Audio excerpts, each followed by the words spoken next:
Tadde kubali empiira gy'amasomero ga secondary okwetoolola eggwanga lyonna giyingidde olunaku olwokusatu nga gitojjera Fort Portal ku ssomero lya Nyakashura.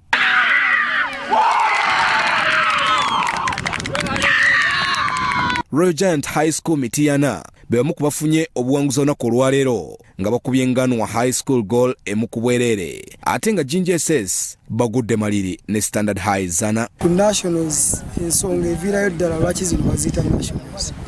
Buli tiimu ejja wano eno ebeera champion gy'eva era buli tiimu nzibu nnyo era ne guno tulwanye nagwo okufunamu obubonero busatu.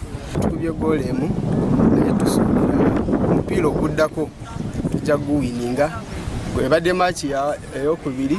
Buddo Senior Secondary School olwaleero tebawangudde nga bakoze maliri ga goal 2-2 ne Dynamic SS. Tuli disappointed nti tusudde obubonero bubiri okuva mu winning position omupiira gutubadde mu mikono ne tuguluzinga naye tuluzinze nga tiimu obubonero obwo era tugenda kutuula tukole collections mu bintu ebyenjawulo okulaba nga tukumawo stronger nga tufuna obuwanguzi obuddako.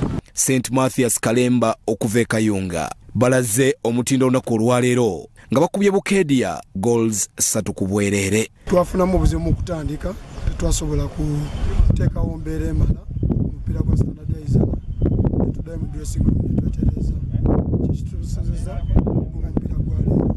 Mitiana SS bakubiddwa Mbale Progressive emu bwereere. Fort Portal SS ekubye Blessed Sacrament Kimanya emu ku bwereere. Kibuli efunye obuwanguzi bwa goal emu ku bwereere ku Lutuke Seed. St Jude SS ekubiddwa Kawempe Royal 2 bwereere. St Mary's Kitende bakubye Jinja Comprehensive goal 2 ku emu. Tebadde nnyangu kubanga tewatuukawo munafu naye Katonda tugezezzaako twateeka bulungi abavubuka tueyiminga national tueyiminga East Africa target.